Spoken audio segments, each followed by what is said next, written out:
Yan mga ka-hybrid, dito po ako ngayon sa aming area. Dito po sa aming tanim na SL22 ng SL Agritech. Pasensya nyo na ako mga ka-hybrid at medyo kagaling na tayo sa sakit. At pinilit nating bisitahin to at matagal po nating hindi ito nabisita at na-updatean ko ano po yung mga naging protocol namin dito. So ngayon, ripening stage na itong aming tanim na super hybridized SL22 ng SL Agritech. Tayo na, 103 days. Ayan.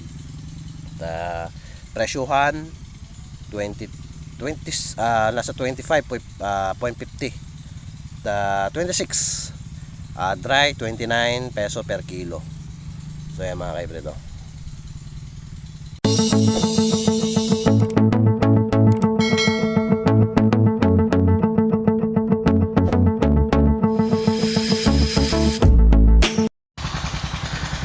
Yun, isang magandang tanghali na po mga ka-hybrid. Lakbay Farm Vlog, nagbabalik muli sa aking YouTube channel. Kung bago ka lang sa aking YouTube channel, huwag mo kalimutan mag-subscribe. Pakihit na rin po ang notification bell para lagi po kayong updated sa mga bagong uploads at mga videos natin. Okay, for today's video mga ka-hybrid, at pagpasensya nyo na ang aking boses at ako po ay minamalat. Nagkasakit po tayo at ngayon lang natin ito na-updatean. Marami tayong naging pagsubok sa buhay. Ito na yung aming tanim na SL22 ng SL Agritech, ripening stage na. Ito ay harvestin namin po sa ika-20 ng Marso. Yan, at naging problema pa namin yung mga pagtaas. Yan. So tingnan niyo po. Mga pagtaas ng mga gasolina, krudo. Yan, marami tayong naging problema. At hindi lang 'yon, at namatayan din kami, no, sa side namin, no. At, kaya marami tayong naging pagsubok.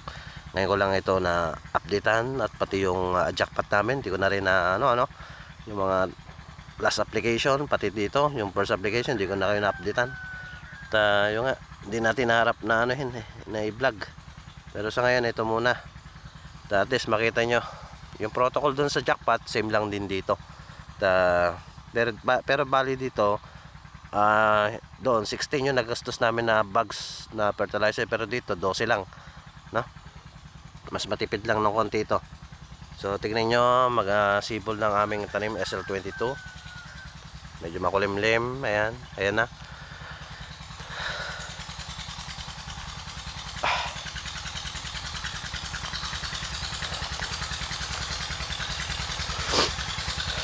Ayan, makapal pala.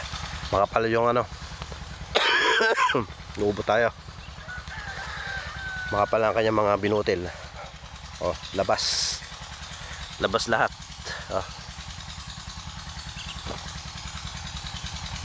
labas yung mga uhay. Talagang hindi katulad sa mga SL19, SL8.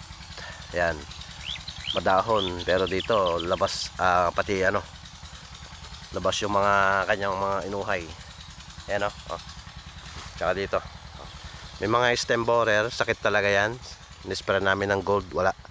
Talaga meron pa rin talagang nakakalusot. Stem borer. Ayan, oh, kapal.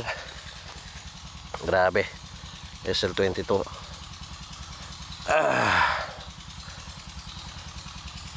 Ayan, no?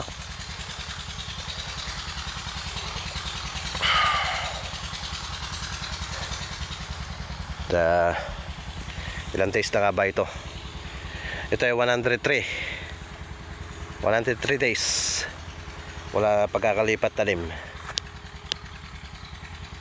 Ayan, makita niyo actual ng tanim na SL22. May napahalo. So yan. Ito siguro yung sinugutan, kaya nahuli siya.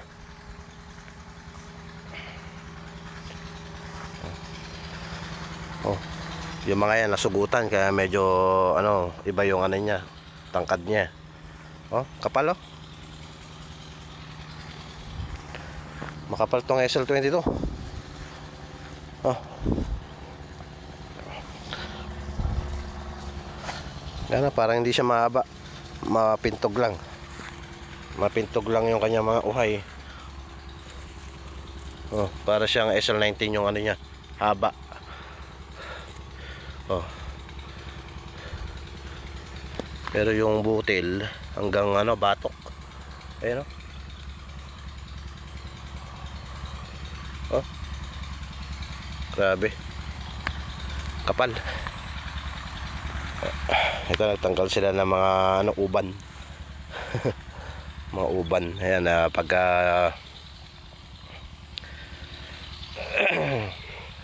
hindi na ano, yung timing ng pag-spray ng stem borer. Talaga, meron talaga. So yan lang po mga ka-hybrid ang update dito sa aming tanim na SL22 SL Agritech. Ayan. So 1 hectare yan hanggang doon. Ayan. Sa pagpasensya nyo na po at tayo ay late na nag-upload. At least meron pa rin tayo na-upload, no? So dosing kaban namin na-apply dito, no? So same lang dun sa ano, no, yung protocol, kaya lang mas mataas lang yung rate ng fertilizer namin doon sa Jackpot 102, no? Kumpara dito sa SL22 namin. Ayan, no? Diba? So hindi pare-pares yung iba. May sariwa, may ano, kaya ano ngayon 16, 17. So 3 days pa. Mga 106, 107 days. Ito po ay harvestin na namin. Oh. Ay, may nahalo. Ewan ko ba kung sugot ba yan o ano. May napahalong ano. Oh, ba't doon iba? Iba yung ano niya, oh. Makita nyo actual ng SL22 namin, no. Mapapahalo sa sariwa yan. Kaya update sa presyo mga ka-hybrid dito sa aming lugar. Gimba 25, sariwa 25.50, yan hanggang 26. Yan ang maximum na presyohan dito sa Gimba, 26. And dry 29 to 30. Yan. Oh. 103 days, sariwa pa rin. Yan, mga ka-hybrid. Okay. Ay ako, hirap talaga na may sakit. Hindi natin updatean talaga to. Pagpasensya na lang mga ka-hybrid at hindi ko na kayo na-updatean dito simula protocol nung umpisa. So kung naalala nyo yung protocol namin sa ano, Jackpot, ang pagkaiba lang dito, nag-apply kami ng ano, ng Crop Giant. Doon sa Jackpot, doon pares lang, Crop Giant din, nag-apply din kami doon.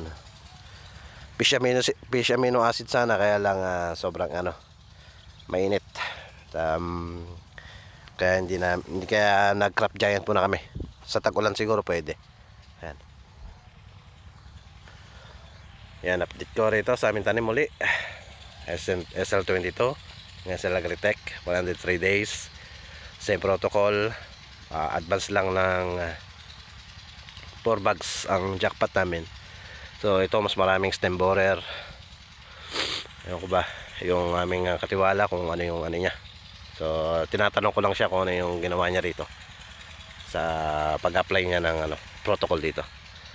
So magandang tanghali na naman po at ingat po tayo at God bless.